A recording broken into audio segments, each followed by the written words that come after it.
उत्तराखंड के सीएम पुष्कर सिंह धामी ने छात्र छात्राओं के निःशुल्क मोबाइल टैबलेट योजना की शुरुआत। इस अवसर पर मुख्यमंत्री ने विद्यालय की 100 छात्राओं को बांटे निःशुल्क टैबलेट।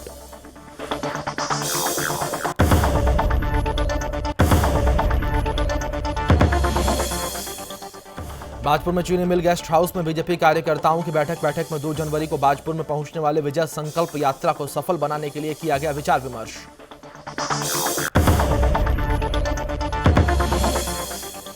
बाजपुर नगर पालिका अध्यक्ष गुरजीत सिंह ने नए साल के मौके पर लाखों रुपए की लागत से बनने वाली सड़क का किया शिलान्यास। 14 लाख रुपए की लागत से बनाई जाएगी सड़क।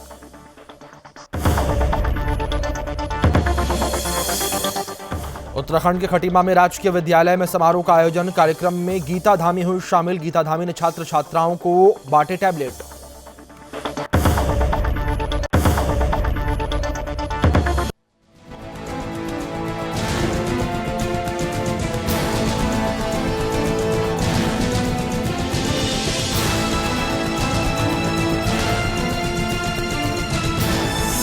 आप देख रहे हैं सुदर्शन न्यूज। नमस्कार, सुदर्शन न्यूज पर उत्तराखंड विशेष देख रहे हैं आप। आपके साथ मैं अभिषेक पांडे। बुलेटिन की शुरुआत करेंगे तमाम अहम जानकारियों के साथ। आपको बता दें कि उत्तराखंड के सीएम पुष्कर सिंह धामी हरिद्वार दौरे पर पहुंचे और सीएम कनखल स्थित जगत गुरु आश्रम पहुंचकर निरंजनी अखाड़े के आचार्य महामंडलेश्वर स्वामी कैलाशा नंदगिरी के प्रथम संन्यास दीक्षा समारोह में शामिल हुए। साथ ही सीएम धामी ने सभी साधु संतों का आशीर्वाद प्राप्त किया। इस दौरान मुख्यमंत्री धामी ने वैष्णो देवी में हुई दुखद घटना पर शोक प्रकट किया और मुख्यमंत्री धामी ने देहरादून में कांग्रेसी नेताओं के मौन व्रत पर भी अपनी प्रतिक्रिया दी। और उत्तराखंड के पूर्व मुख्यमंत्री हरीश रावत ने देहरादून में विरोध रूपी मौन व्रत रखे जाने पर उत्तराखंड के मुख्यमंत्री पुष्कर सिंह धामी ने अपनी प्रतिक्रिया देते हुए कहा कि मोदी जी के नेतृत्व में देश विकास के पथ पर अग्रसर है और कोई भी कार्य रुका नहीं है। साथ ही सीएम ने कहा कि कोरोना काल में भी संसाधनों के अभाव के बावजूद भी प्रधानमंत्री ने सभी संसाधनों को छुड़ाया है। इतना ही नहीं, सीएम ने कहा कि विपक्ष के पास कोई मुद्दा नहीं है, इसलिए विपक्ष इस तरह की राजनीति कर रही है।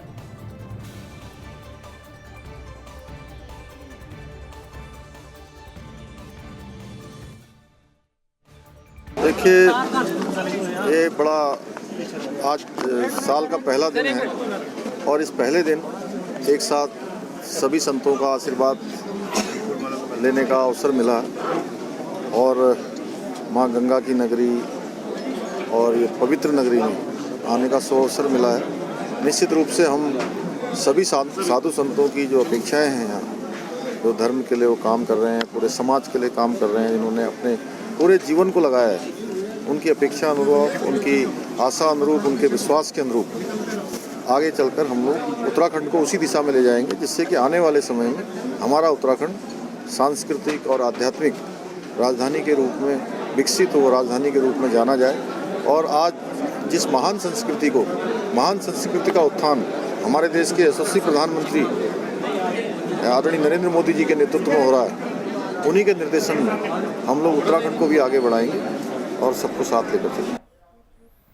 वहीं उत्तराखंड के सीएम पुष्कर सिंह धामी ने छात्र छात्राओं के लिए निःशुल्क मोबाइल टैबलेट योजना की शुरुआत की और सीएम धामी ने देहरादून के राजकीय बालिका इंटर कॉलेज में निःशुल्क मोबाइल टैबलेट योजना का क्रियान्वयन के लिए आपको बता दें कि आयोजित जनसंवाद कार्यक्रम में प्रतिभाग किया। इस अवसर पर मुख्यमंत्री ने विद्यालय की 100 छात्राओं को निःशुल्क टैबलेट प्रदान किए। दरअसल शनिवार को यह कार्यक्रम प्रदेश के सभी 70 विधानसभाओं में आयोजित किया गया। इस बीच सीएम धामी ने लोगों को नववर्ष की शुभकामनाएं देते हुए कोरोना काल में ऑनलाइन पढ़ाई के लिए बच्चों को पढ़ाई के लिए काफी परेशानियों का सामना करना पड़ा था, उसको देखते हुए और परेशानियों को ध्यान में रखते हुए सरकार की तरफ से उनके लिए टैबलेट उपलब्ध करवाए गए। और इस बीच सीएम धामी ने घोषणा की कि राजकीय बालिका इंटर कॉलेज राजपुर रोड में ऑडिटोरियम बनाया जाएगा।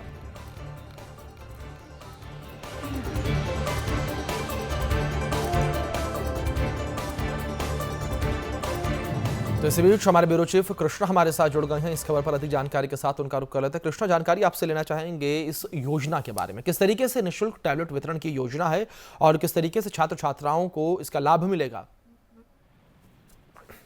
बिल्कुल, देखिए, अब से कुछ दिनों पहले मुख्यमंत्री पुष्कर सिंह धामी ने जो कोरोना का लॉकडाउन लगा था उसमें काफी छात्र जो है वो पढ़ नहीं पाए, जिससे चिंता जताते हुए मुख्यमंत्री पुष्कर सिंह धामी ने मोबाइल टैबलेट योजना शुरू करने की घोषणा की थी, जिसको आज पूरा करते हुए उसकी शुरुआत जो है चरणबद्ध तरीके से करी गई है। प्रदेश के 70 विधानसभाओं में जगह जगह कार्यक्रम आयोजन किए। इस कार्यक्रम के तहत मुख्यमंत्री पुष्कर सिंह धामी आज देहरादून के राजकीय इंटर बालिका कॉलेज में पहुंचे, जहां मुख्यमंत्री पुष्कर सिंह धामी ने स्वयं 100 बालिकाओं को 100 टैबलेट जो है वो वितरित किए हैं। और जिसके बाद मुख्यमंत्री ने एक नया संदेश दिया है कि अब से जब भी अगर कोरोना की महामारी बढ़ती है और लॉकडाउन लगता है तो छात्रों को पढ़ने में परेशानी नहीं होगी, क्योंकि 10वीं और 12वीं की अगर हम बात करें तो एक बहुत ही महत्वपूर्ण हो जाती है, क्योंकि बोर्ड की परीक्षा होती है। तो जिसके तहत मुख्यमंत्री ने आज मोबाइल टैबलेट जो है वो वितरित किए हैं, जिसके बाद से पूरे प्रदेश में जो है विधायकों ने और मुख्यमंत्री की स्वयं पत्नी गीता पुष्कर सिंह धामी ने उनके विधानसभा क्षेत्र खटीमा में मोबाइल वितरित किए हैं। जी कृष्ण, जानकारी आपसे यहाँ पर ये भी लेना चाहेंगे कि जिस तरीके से यहाँ पर ये वितरण कार्यक्रम मोबाइल टैबलेट का चला, छात्र छात्राओं में किस तरीके से उत्साह देखने को मिला?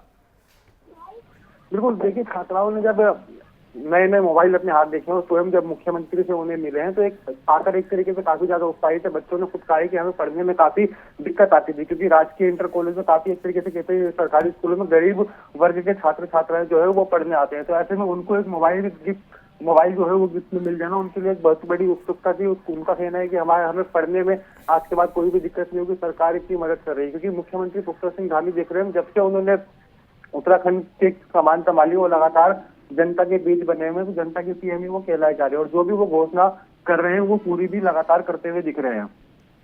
जी कृष्णा, साफ तौर पर जिस तरीके से यहाँ पर ये पूरा कार्यक्रम आयोजित किया गया, तो कृष्णा अगर बात युवाओं को लेकर करें तो क्या यहाँ पर युवाओं को साधने का एक प्रयास सरकार की ओर से?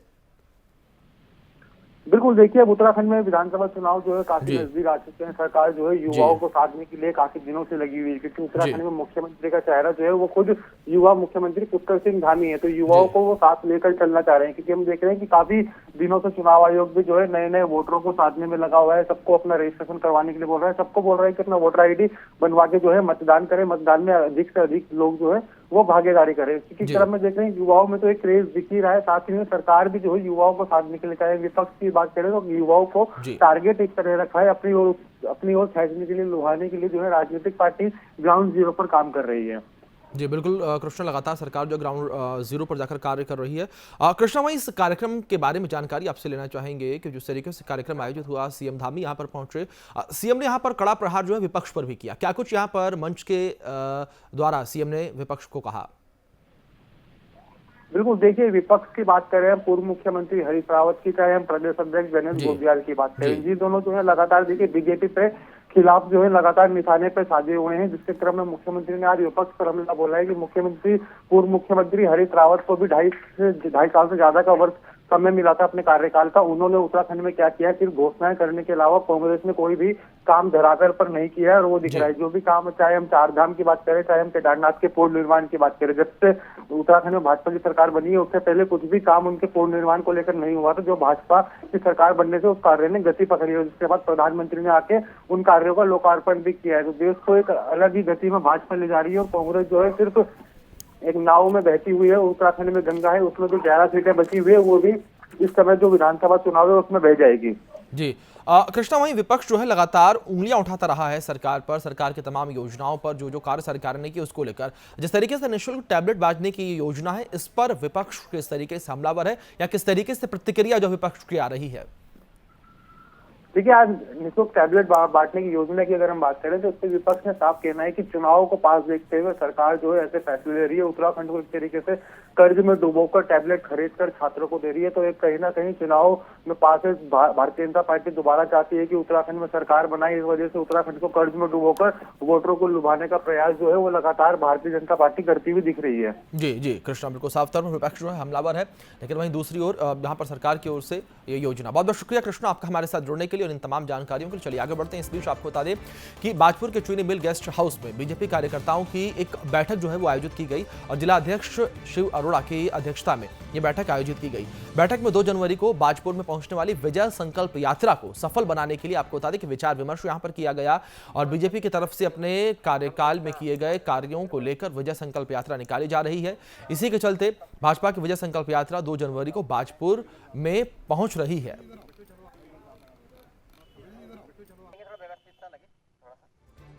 भारतीय जनता पार्टी चुनाव के लिए बिल्कुल तैयार है।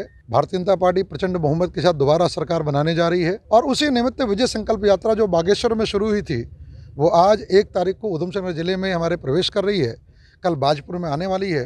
पूरे जिले के कार्यकर्ता उसके लिए तैयारी से लगे हुए हैं। हर जगह भव्य दिव्य स्वागत होने वाला है। युवा मोर्चा के द्वारा बाइक रैली निकाले जाने वाली है, पूरे नगर का भ्रमण होने वाला है और बाद में एक सभा भी होने वाली है। हम सब देख रहे हैं पूरे प्रदेश में विजय संकल्प यात्रा बहुत ही सफल है और हमारे ज़िले में भी पूरी उसकी योजना बना ली गई है। सभी कार्यकर्ता उसमें बड़े उत्साह के साथ भाग लेते हुए और एक संघनाद करते हुए कि अब की बार 60 के पार पुष्कर सिंह धामी जी के नेतृत्व में, मदन कौशिक जी के नेतृत्व में, अजय जी महामंत्री संगठन के नेतृत्व में ये फिर से भारतीय जनता पार्टी अब की बार 60 के पार जाने वाली है। उसके निमित्त यात्रा बहुत ही भव्य दिव्य हमारे ज़िले में होगी और 4 तारीख को खटीमा में इस विजय संकल्प यात्रा का समापन होगा। वहीं बाजपुर के वार्ड नंबर 5 में पालिका अध्यक्ष गुरजीत सिंह ने नए साल के मौके पर लाखों रुपए की लागत से बनने वाली सड़क का शिलान्यास किया और आपको बता दें कि सड़क 14 लाख रुपए की लागत से बनाई जाएगी। इस दौरान उन्होंने लगातार विकास कार्य जारी रखने की बात कही और पालिका अध्यक्ष गुरजीत सिंह ने कहा कि परिसीमन के दौरान जुड़े नए क्षेत्रों में विकास कार्य करना मेरी पहली प्राथमिकता रही है। इसी के चलते नए क्षेत्रों में लगातार कार्य कराए जा रहे हैं। उन्होंने कहा कि नव वर्ष के मौके पर वार्ड नंबर 5 के लोगों को सड़क की सौगात दी जा रही है और सड़क की सौगात मिलने से ग्रामीण खुश नजर आ रहे हैं।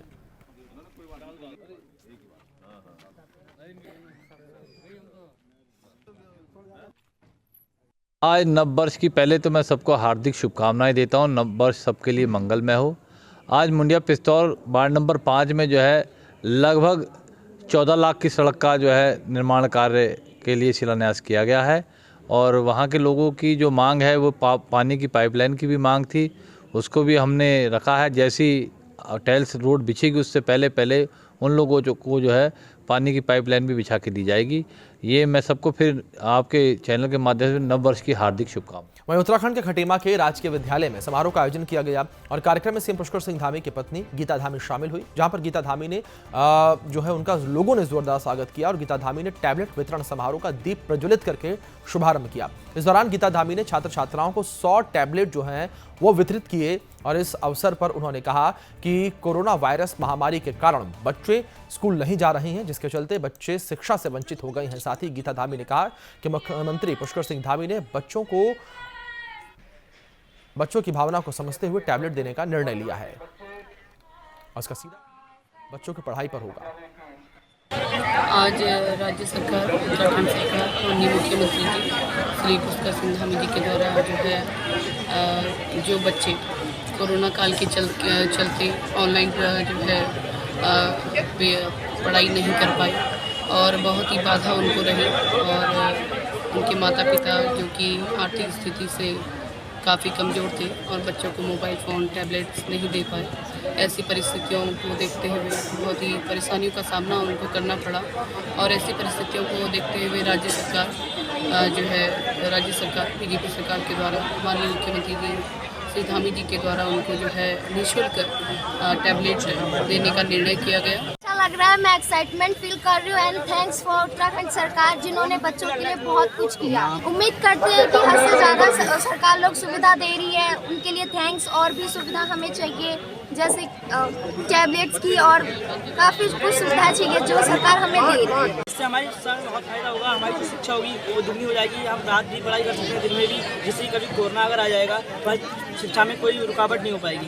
और जो धामी सरकार ने हमारे लिए ये करा है उनका बहुत बहुत शुक्रिया। मैं यही चाहूँगा कि सरकार ऐसे ही नियम और ऐसे ही योजना लागू करते रहे। उत्तराखंड के टनकपुर थाने में साइबर सेल की शाखा का विधिवत शुभारंभ किया गया, जिसमें क्षेत्रीय विधायक और एसपी देवेंद्र पीचा ने रिबन काटकर कार्यालय का उद्घाटन किया। इस मौके पर क्षेत्रीय विधायक ने कहा कि लगातार बढ़ते साइबर अपराध और जनता की मांग को देखते हुए जिले के एसपी देवेंद्र पीचा ने उनसे साइबर सेल खोलने की बात कही थी, जिसके बाद अब टनकपुर में साइबर सेल कार्यालय खोला गया है और साइबर सेल खोले जाने से लोगों को बहुत राहत मिलेगी। गौरतलब है कि इन दिनों साइबर घटनाएं जो हैं काफ़ी ज़्यादा बढ़ रही हैं और टनकपुर में कई बार लोग ऑनलाइन ठगी का शिकार हो चुके हैं।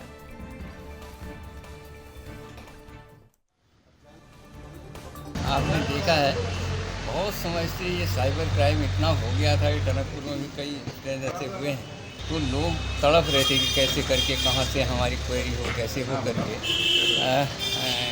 एसपी देवेंद्र पिंचा जी आए, मैंने उनसे कहा और यहाँ का भी हमारे सीओ साहब का और इंस्पेक्टर साहब का इनका आग्रह था कि कैसे भी करके इसका करा दीजिए करके। और मैंने उनसे कहा तो उनने ये बोलने का एक निर्णय लिया। और थोड़ा बहुत इनको का फाइनेंस की कमी थी, तो मैंने कहा यार किसी हाल खोलो। विधायक ने से सारी चीज़ें करवाई। और आजकल जो है अभी जो क्राइम हो रहा है साइबर का, उससे बचने के लिए निजात मिलेगी यहाँ। और इमीडिएट जो एक्शन होगा वो यहाँ से हो जाएगा। ये टनकपुर की जनता के लिए एक जो उनके साथ हमेशा ये सब हो रहा था, उसके लिए एक थोड़ा सा। उत्तराखंड के बाजपुर पुलिस ने गोलीकांड में फरार चल रहे आरोपियों के घरों पर न्यायालय के आदेश पर नोटिस जारी कर दिया है। इस दौरान पुलिस प्रशासन ने ढोल नगाड़े बजाकर लोगों से आरोपियों के दिखाई देने पर पुलिस को सूचित करने की अपील की है। बता दें कि बाजपुर के ग्राम रहटा में बीते दिनों दो पक्षों में जमकर फायरिंग हुई थी और इसके बाद दोनों पक्षों ने पुलिस को शिकायत देकर कार्रवाई की मांग की, जिसमें पुलिस ने कार्रवाई करते हुए एक पक्ष के 3 आरोपियों को गिरफ्तार कर न्यायालय भेज दिया था, जबकि दूसरे पक्ष के लोग पुलिस की गिरफ्त से बाहर चल रहे हैं। और आपको बता दें कि फरार आरोपियों की गिरफ्तारी को लेकर पुलिस जो है लगातार दबिश दे रही है।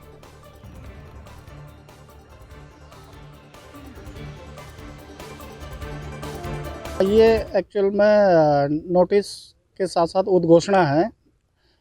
एक प्रोसीजर है, नॉन अवेलेबल वारंट लिया गया पहले इस केस में। उसके बाद 82 CRPC के तहत माननीय न्यायालय से आदेश प्राप्त करके अभियुक्त जो फरार है, लगातार फरार है, इन अभियुक्त गणों के जो रेजिडेंस है उस पर चस्पा की गई है। अभी नामजद 3 हैं। तीनों आरोपियों के खिलाफ माननीय न्यायालय से आदेशिका प्राप्त की गई है 82 CRPC की। इसके बाद 83 CRPC की कार्रवाई की जाएगी, जिसमें ये समस्त जो भी चल संपत्ति है, जंगम संपत्ति है, उसको। बाजपुर के तहसील कार्यालय में भारतीय किसान यूनियन एकता उग्राहा से जुड़े किसानों ने जिलाधिकारी को संबोधित करते हुए तहसीलदार को ज्ञापन दिया है और बीते 2 महीने से किसानों को खेती करने के लिए दी जाने वाली सरकारी योजना का लाभ नहीं मिलने पर परेशानियों से अवगत कराया। इस दौरान किसानों ने जल्द मांग पूरी न होने पर आंदोलन की चेतावनी दी और इस बीच किसानों ने बैंक और सरकारी कार्यालयों में खेती से जुड़े कार्य नहीं होने की बात कही। साथ ही किसानों ने जल्द ही मांग पूरी करने की बात भी कही।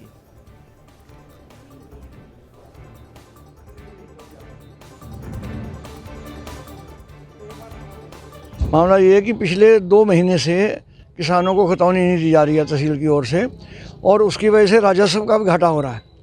किसानों का तो हो ही रहा नुकसान उसमें कि दफ्तरों के, बैंकों के सारे काम रुके पड़े हैं और लोग बहुत परेशान हैं। इसलिए हम चाह रहे हैं कि एक बार हम आज उनको ज्ञापन देंगे, रिक्वेस्ट करेंगे। इसमें हम कोई उस तरह की बात नहीं कर रहे हैं, लेकिन 2-3 दिन बाद अगर ये नहीं करते हैं 2-4 दिन में या 4-5 दिन में, तो फिर हम इसका कुछ नया रूप से फिर दोबारा इनको एक चेतावनी ज्ञापन देंगे और उसके बाद धरना प्रदर्शन करेंगे। जनपद के सीमांत बनबसा नगर NHPC कॉन्फ्रेंस हॉल में जिलाधिकारी विनीत तोमर की अध्यक्षता में भारत नेपाल समन्वय बैठक की गई और बैठक में दोनों देशों ने भारत के चंपावत और उधम सिंह नगर में सीमावर्ती इलाकों और नेपाल के सीमावर्ती क्षेत्रों के विभिन्न एजेंडे और बिंदुओं पर विस्तार पूर्वक चर्चा की। और बैठक में दोनों देशों की सीमा पर स्थापित सुरक्षा एजेंसियों के साथ स्थानीय पुलिस और प्रशासन के बीच आपसी समन्वय स्थापित करने और आवागमन करने वाले नागरिकों से कोविड-19 के नियमों का अनुपालन कराए जाने के बारे में बातचीत की गई। साथ ही एक दूसरे से देश में प्रवेश पर अपने साथ अपने राष्ट्र से संबंधित कोई पहचान पत्र और प्रदर्शित करने का अनिवार्य रूप से कहने की बात और विचार विमर्श करने की बात इस पर कही गई।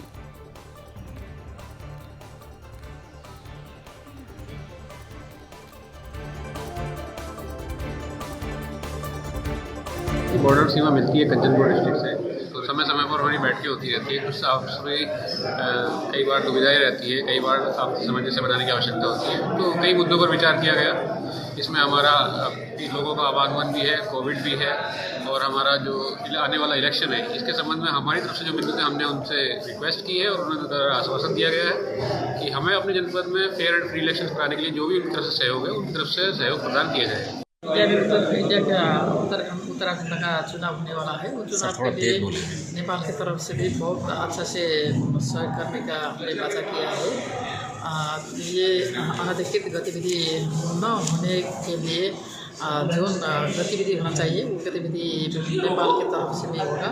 और ये बॉर्डर के क्षेत्र में होने वाला अनाधिकृत गतिविधि का रोकना, इंफॉर्मेशन का शेयर करना, कोरोना का टेस्ट और वैक्सीनेशन का करना, ये हमने बात किया अच्छा से। कोऑर्डिनेशन मीटिंग बहुत अच्छा से संपन्न। हल्द्वानी के गौलापार स्थित सर्किट हाउस में जिला विकास समन्वयक और निगरानी समिति दिशा नैनीताल के तत्वाधान में बैठक की गई। बैठक की अध्यक्षता नैनीताल लोकसभा के सांसद और केंद्रीय रक्षा मंत्री राज्य अजय भट्ट ने की और बैठक में नैनीताल जिले के जिलाधिकारी, जिला पंचायत अध्यक्ष और सभी विभागों के अधिकारी मौजूद रहे। इस बैठक में सभी विभागों के प्रगति रिपोर्ट, बजट और समस्याओं की समीक्षा जो है वो की गई। और आपको बता दें कि बैठक में लोकसभा सांसद अजय भट्ट ने कहा कि सभी विभाग अच्छे कार्य कर रहे हैं। अगर कुछ एक जगहों पर छोटी खामियां सामने आई हैं तो जिसके लिए जिलाधिकारी के माध्यम से उन्हें निर्देशित किया जा रहा है।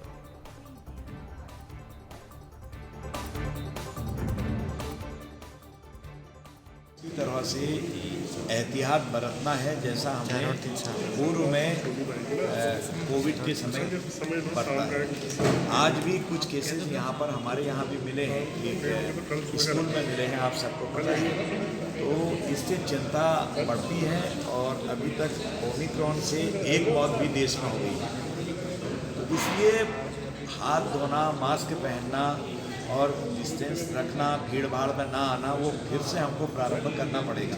जैसे हमारे यहाँ पर नाइट कर्फ्यू लग चुका है तो काफ़ी बचत हो जाएगी। अब 31 मनाने के लिए लोग जैसे पहले से जाते थे, उनको नए साल की जो आंग्ल नया वर्ष है, हमारा कामकाजी नया वर्ष है, उसकी हम शुभकामनाएं देते हैं। लेकिन साथ में प्रार्थना भी करते हैं कि आज उसी तरह से जैसे पहले जाते थे हम, रात भर डेक बजता था, नाचते थे, संस्कृति के गाने गाते थे, अपने अपने तरीके से बैठकें होती थी, डांसेज होते थे। इस पर रोक लगी हुई है, इसको हमको फॉलो करना ही चाहिए। जी, आज माननीय सांसद द्वारा दिशा की बैठक हो रही है, जिसमें माननीय सांसद जी दिशा समिति के अध्यक्ष हैं। तो इसमें जितनी भी सरकार की योजनाओं में जो काम हुए हैं उस पर चर्चा की। उत्तराखंड के राजनीतिक गलियारे इन दिनों सर्द मौसम में भी गर्म नजर आ रही हैं। जैसे जैसे विधानसभा के चुनाव नजदीक आ रहे हैं वैसे ही राजनीतिक दलों में आरोप प्रत्यारोप तेज होते जा रहे हैं। ऐसा ही मामला उत्तरकाशी से आया है, जहां पर उत्तरकाशी जिले के तमाम पदाधिकारी इसलिए नाराज हैं कि पहले वित्तीय अनियमितताओं के गंभीर आरोपों का सामना करने वाले जिला पंचायत अध्यक्ष दीपक बिजलवान को कांग्रेस पार्टी में शामिल करने की कवायद कर रहे हैं। और ऐसे में जिले के तमाम पदाधिकारियों में आक्रोश उत्पन्न हो गया है, जिसके लिए उन्होंने सामूहिक इस्तीफे की पेशकश कर डाली।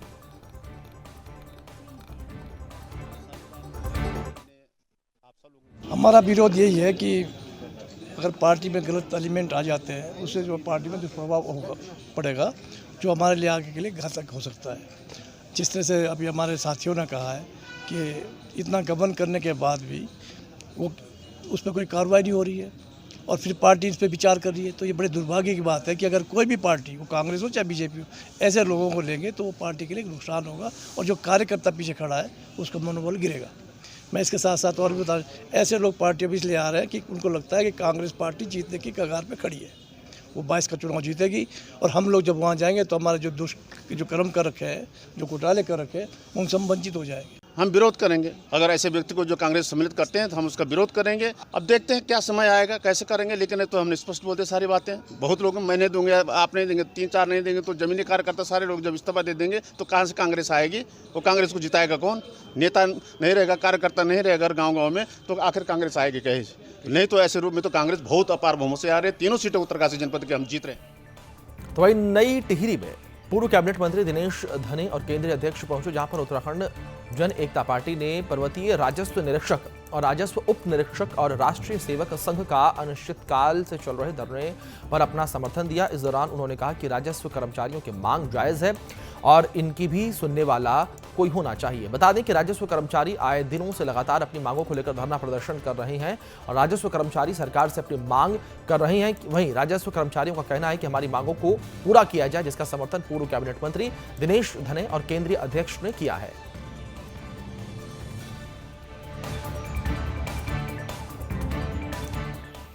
उत्तराखंड के नैनीताल में एक निजी होटल के मालिक ने नई पहल की शुरुआत की है। बता दें कि होटल के मैनेजिंग डायरेक्टर अंशु मलिक ने उत्तराखंड राज्य के युवाओं को होटल में रोजगार दिया है और वहीं इस निजी होटल की शाखी आपको बता दें कि कई जगहों पर खोली गई है। और अंशु मलिक ने दावा किया है कि उत्तराखंड में सिर्फ 3 महीने के अंदर, आपको बता दें कि आरा होटल्स ग्रुप 500 युवाओं को बेहतर सैलरी पैकेज में रोजगार देगा। और साथ ही उन्होंने कहा है कि आरा होटल्स ग्रुप उत्तराखंड की संस्कृति को भी साथ लेकर चलेगा। अंशु मलिक ने कहा है कि उत्तराखंड को पर्यटन और विकास की दृष्टि से बढ़ावा देना है।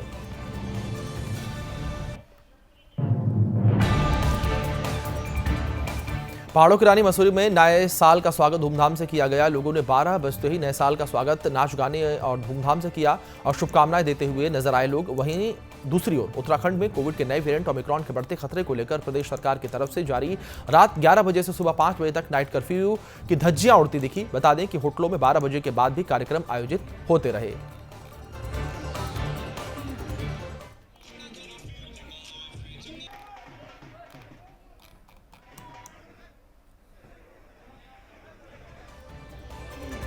चलिए आगे बढ़ते हैं। उत्तरकाशी के धरासू बड़ेथी बनचौरा मोटर मार्ग पर गुनाली तोक के पास एक वाहन दुर्घटनाग्रस्त हो गया। वाहन में 2 व्यक्ति सवार थे, जिसमें एक व्यक्ति की घटनास्थल पर ही मौत हो गई, जबकि एक व्यक्ति घायल हो गया। और स्थानीय लोगों ने मामले की सूचना पुलिस को दी और मौके पर पहुंचे पुलिस ने जांच पड़ताल शुरू कर दी है और घायल को अस्पताल में भर्ती करवाया। अच्छा, कुछ नहीं है, सब ठीक है, आ रहे हो। उत्तराखंड के टिहरी में ट्रेजरी के 2 कैशियरों जयप्रकाश और यशपाल दोनों कर्मचारियों पर नई टिहरी थाने में धोखाधड़ी और गबन का केस दर्ज कराया गया है। बता दें कि दोनों कर्मचारियों पर अभी तक करीब 2 करोड़ 21 लाख के गबन का आरोप लगा है और इस मामले में 2 और लोग शामिल बताए जा रहे हैं। पुलिस छानबीन करने के लिए ऋषिकेश में जयप्रकाश को गाड़ी मिली है, जिसमें से 103 सरकारी फाइलें बरामद की गई हैं।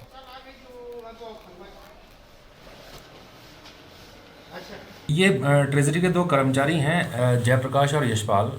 इनके परिजनों ने 27 दिसंबर को कोतवाली नई टिहरी में आके एक शिकायत मतलब गुमशुदगी रजिस्टर करवाई थी। ये दोनों की मिसिंग, ये दोनों के परिजन रहते हैं। इनके द्वारा बताया गया कि ये जो दोनों लोग हैं अपनी गाड़ियों के साथ गुमशुदा हैं और इनसे कांटेक्ट नहीं हो पा रहा है।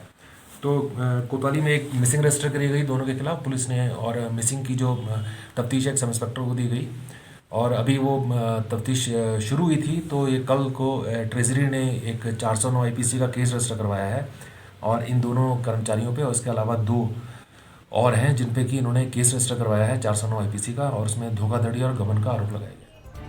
2022 विधानसभा चुनाव की सरगर्मियां तेज हो गई हैं। बता दें कि सभी राजनीतिक पार्टियों के संभावित प्रत्याशी पूरे दमखम के साथ चुनाव मैदान में उतर चुके हैं। इसी कड़ी में रुड़की क्षेत्र की भगवानपुर विधानसभा में एक बार फिर से देवर भाभी आमने सामने हैं। आपको बता दें कि जहां एक और 2017 में भाजपा के संबल पर चुनाव लड़े पूर्व राज्य मंत्री सुबोध राकेश हाल ही में भाजपा का दामन छोड़कर बसपा में शामिल हुए हैं, तो वहीं भगवानपुर विधानसभा से 2 बार की कांग्रेस से विधायक उन्हीं की भाभी ममता राकेश भी चुनावी मैदान में अपने विकास कार्यों के दम पर हुंकार भरती हुई दिख रही हैं।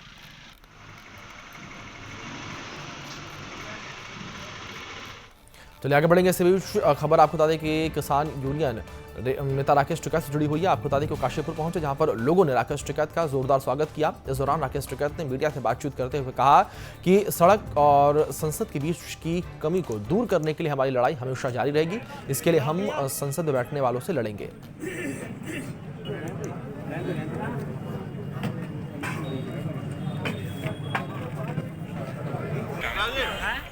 चलिए फिलहाल उत्तराखंड विशेष में इतना ही। तमाम बड़े अपडेट्स के लिए बने रहिए सुदर्शन न्यूज के साथ। जय हिंद।